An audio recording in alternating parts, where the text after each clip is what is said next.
What's up, minions? In this video, we are going to share 4 super duper reasons why you are losing freelance gigs, why you're not getting responses to your Upwork proposals. These are going to be a little bit different from things that I've shared in the past. And if that's something you're interested in, stick around. Hey minions, if you're new to the channel and you like what I have to say, then be sure to subscribe and click the notification bell so you never miss a video.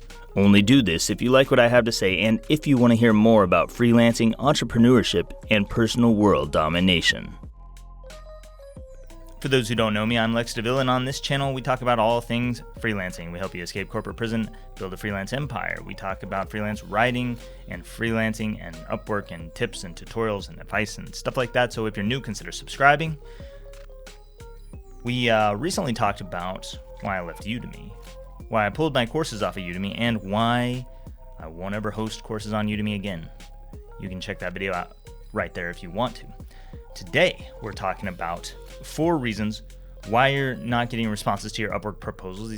Some of these are going to be new for you. At least one of them might be a little bit, maybe we can make you think a little bit differently about it. But first things, we need to address the elephant in the room. Obviously, I'm in a different space today. This is a little bit different. This is kind of where I do some of my client calls. This is where I get on calls with freelance clients sometimes. And I had a minor microphone catastrophe yesterday when I was preparing for a call, so I had to set up all my equipment and my gear out here, and that's why I'm here today, because I didn't want to move it all back into my room just so I could record this video. Of course, this means I'm on a different camera, different microphone, things might sound a little different. We also have the Discord chat. Make sure you're in there. There's a lot of good information being put in, free information, like free freelance information that is going out every single day by myself and others that is super valuable to people who have shitty mindsets and suck at getting gigs and things like that. But in this video, it's all about these 4 things. These 4 things are going to blow your mind. Maybe not that much, but a little bit. I got a little list over there, so if you see me peeking, that's what I'm doing. Just peeking at my list. Number 4, you have no relevant credibility, and you are applying to these freaking freelance gigs with credibility. You say I've been a XYZ for 10 years, 20 years, 50 years, 100 years, whatever you've been, and you have this degree, you have these degrees in whatever you have degrees in. But those degrees are irrelevant for the job you're applying to, so nobody cares, and your years of experience, they don't really stack up because they don't tell the client what you are capable of. They don't really share what you're capable of, and it's not really relevant to them. There's a lot of people who do different things. If you're a web designer and you have 10 years of web design experience, well, guess what? There's another web designer with 10 years of web design experience. So it's really irrelevant. Everybody has some credibility, but these general credibility statements are not going to work out well for you. And you need relevant credibility. Relevant credibility is something that we're going to be talking about in my credibility workshop that is no longer open. It's closed. You can't enroll anymore. You missed your chance. So if you wanted in on that, too bad, so sad. But you need relevant credibility if you want to attract clients quickly, and if you want to attract them consistently, and if you want them to actually feel like you are an expert and an authority, you have to have relevant credibility. Number 3 is, this is an important one. We just talked about this one in Discord too. You have no value proposition. You think that freelance response, you think that clients are deciding who they're going to contact based on your skills. And so whenever you see a job out there that you think you are not skilled enough for, you say, I'm not at that level. I don't have the skills for that job yet. You don't apply. So that's one reason why you don't even get interviews, because you can't, because you didn't apply. You said, I didn't have the skill level for that. But the other thing is, you apply to gigs where you do think that you have the skills, and so you look at this job, you say, I've got that skills, I can do that job. And then you apply, and the way that you apply is you say, I can do that job. You tell the client, I've got these skills, I can do this. The client doesn't care. That's not a value proposition. Anybody can do the skills that you can do, and they can do them as good as you, and they can do them better than you. There are people out there who can do your skill better than you. So when you say, I've got the skills for this, it doesn't matter, because the next guy also has the skills. That guy, that guy, that guy, that girl, and that person, They all have the skill. They can do the skill. They wouldn't be applying to the job if they didn't have the skills. So when you say, I've got the skills, I understand, and I can do this thing, it doesn't make sense to the client. They don't know why you're saying that. You need a value proposition. You need something that says, I can do the skill plus this other benefit that is going to be really valuable for you. So for instance, if I say, I write great copy and I can help give you referrals. I write great copy and I can coach your clients. I write great copy and I will cook you breakfast. That's a value proposition. It's something in addition to the basic skill. If you're competing on skill, you're gonna lose every single time because there's gonna be another person who has the exact same skill. They're probably better than you at the skill, and they're bringing something else to the table that makes the deal sweeter. If you're not sweetening the deal for the client, then they have no reason to choose you over the next person who is gonna do that thing. So number 3 is that you have no value proposition, and until you figure out what that is for you, until you figure out the little things that can sweeten the deal for you, you're still not gonna get responses to your proposals. Number 2, you are so fucking boring. Nobody cares what you have to say. And this is especially true for creative copywriting positions, but it also goes for other positions as well. I mean, if I were a web designer, if I were a virtual assistant, if I were a transcriber or I don't know what else is out there. I forget what all else is out there. Look, your proposal is copywriting. I don't care what skill you're in. When you send proposals, you are a copywriter for a limited time. So you have to say things that are going to attract clients. You have to become a direct response copywriter. That's what applying to gigs on Upwork is. You are putting something out there in front of a client and you're giving them a chance to respond. And if they don't respond, you're not a very good direct response copywriter. So that may not be your core skill, but this isn't about your core skill anyway. Clients can be influenced, and they can be influenced by things that make you interesting. And so you have to become interesting to clients. What are you going to say that's going to make you interesting? What are you going to say that's going to make you stand out? If you can't come up with anything unique, if you don't have a unique thought in your head, then you're going to lose to people who do, because they are going to come up with something really unique. They're going to say things that are really different, that comes from way out of left field, and it is going to win the client over. They're going to respond to that person.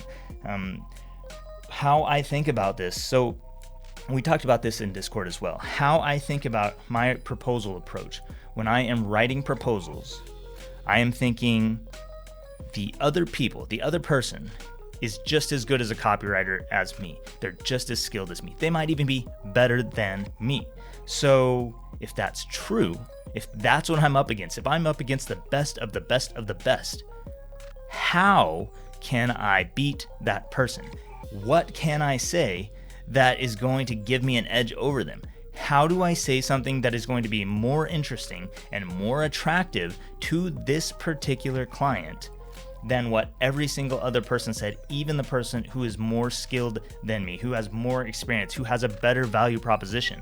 How do I stand out from that person? And if it's you guys, then you need to think about that with me. How do I beat Lex? How do I say something better than what Lex is going to say? What might Lex say? If I know that Lex is coming from way out in left field, what can I say that's going to challenge that and be better than that and give me at least a chance to get interviewed in addition to Lex? Because your goal isn't necessarily to beat the next freelancer, it's just to get an interview. And I don't even think about this as competing most of the time. I just think my one singular goal is to say whatever I can that's good enough to get to the interview. Because on the interview, I can beat other freelancers. And I can beat other freelancers on the interview every single day of the week because practice getting in front of a camera every single day. And I have things like certificates in the background, just little things that happen on camera that make clients feel more comfortable with me than the next person. But that's something else that you have to practice later on. The first step is getting to the interview, which means you have to say something at least as good as what I say if you're competing against me. And you should assume that you're competing against me if you're applying to copywriting gigs, because I'm out there and I'm applying to some gigs. So assume that you're competing against me and then try to write something better than me, and that's going to give you the best possible chance to win these freelance clients. And that means you're going to have to say something interesting, because I say some really wild and crazy shit sometimes and it works. But let's move on to number 1. I don't even know why I had to look at my notes. Number 1 is still the singular most important thing of all, which is that you have to have a client focus, what I call a you-focused mentality. You cannot write a proposal where it is all about yourself. It cannot be all about your experience, your education, your degrees, what's in your portfolio. It can't be about your mom or your dad. It can't be about why you want this job, why you think you're a good fit for this gig. None of that. You cannot write about those things. If you write about any of that stuff, you are not going to get hired unless everybody else just happens to write an even shittier version of that same proposal that you're writing, and you're still the best because everybody else sucked even more than you did. But if you're competing against me, it's not going to work, because I'm not going to say any of that stuff. Everything that I do is focused on the client. I say, how do I make my credibility relevant for this client? How do I come up with a value proposition that is going to make sense for this particular client? How do I say something interesting that this client is going to it's gonna blow their mind? Like, if we were sitting in a bar having some drinks and I said this, they're gonna spit whiskey out of their fucking nose because they're laughing so hard. And that's what you have to think about. That is having a client focus. How can you talk about them? How can you talk about their job, their needs, how you're going to deliver them results? That's fine. How can you talk about them and put the focus on them so that it makes you interesting automatically, and so that you start to stand out because you show that you really do care about this client and about getting them results and about helping them with this thing that they need help with, because they do not care what you want, what your desires are, what your lifetime goals are. They don't care about that stuff. No client comes to Upwork and says, I can't wait to meet a freelancer today and just learn about his dreams and his desires and how I can change his life. They go to Upwork because they say, I've got a job, I need a professional to get the shit done, and I need it done right, and I need it done well, and I need someone who pays attention to my job post and shows me that they're the best freaking person to get this job done. And when you do that, then you're gonna start to win gigs. That is what it takes. This is what goes into my proposals: relevant credibility, a value proposition, things that make me interesting, and focusing on the client. And when you do that, you will win. And you cannot not win when you're doing that, because the goal is only to get an interview. This is not going to secure you the gig. This is not going to give you the job. You're still going to have to go through that interview process, but this is going to increase your chances to secure the interview, which is the very next step. That is the first step. That is the only thing any freelancer on Upwork should care about at first, is how do I show this client that I'm the best fit for the job so that they will give me a chance to interview, and then I have a real chance to win this gig and make some money. That's what this is all about. So that's my take on this. Other people have differing opinions, but this has worked really, really well for me. It's worked ever since I started. I've been doing it this way since I very first started freelancing, all the way back in 2014. And now it's 2021, and I'm still outperforming you guys on Upwork. I'm still outperforming you in every possible way as a freelancer. And it's because of these little touches where I go a further distance, a further step than you go, because I say, what are these other people saying? And if they're as good as I am, how do I beat them? How do I beat them? I beat them with relevant credibility. I beat them by being interesting. I beat them by having a value proposition. And I beat them by focusing on the client and showing that I care more than anybody else. And on the back end of all of that stuff, in addition to all of that stuff, I'm also damn good at the skill I do. So I'm damn good at what I do. And that's in addition to everything else. That should be the last thing. That's the last thing that you bring to the table. You say, I'm all of these things for you. You get all of this stuff. And as a bonus, I'm actually good at my skill. You have to be good at your skill in addition to everything else. But if you're not good at your skill, you can still get a foot in the door and start working with clients when you do that other stuff. So be thinking about that. I think it's really important. It's something that I wanted to bring to you today. Sorry that my sound may not sound as good as it normally does, because it's just a different setup. Hopefully it all comes together, and we'll just see how it works out from here. I do want to move out here eventually and maybe do more videos out here, but we'll see how things go. If you have any questions about this, drop them in a comment down below. You know that I love you out there, even though I'm hard on you guys sometimes, even though I curse at you sometimes. It is tough love, and you have to have a different kind of mindset. You have to be that problem-solving kind of person. And you know, we have a video that we just put out a few days ago about problem solving and how to solve problems and where to take that. So maybe go check out that video if you're struggling to solve these problems. when you make these changes, it's going to change your life. It is going to change your ability to win freelance gigs. And it does not matter if you are from the United States, Australia, the UK, Pakistan, Iraq. It doesn't matter where you're from. When you do what I'm telling you to do right here on this video today, you are going to get better results. You are not going to send 15 to 20 proposals per day because you are not going to have to. You're going to send less proposals and you're going to get more responses. And ultimately, that is going to lead you to getting more freelance work, jobs, and money. So I think that pretty much wraps it up. Drop me a like if you liked anything in this video. And if you want to see more, consider subscribing. I'm Lex DeVille. I really appreciate you being here and watching my videos once again. And I guess that's it. I'll see you next time.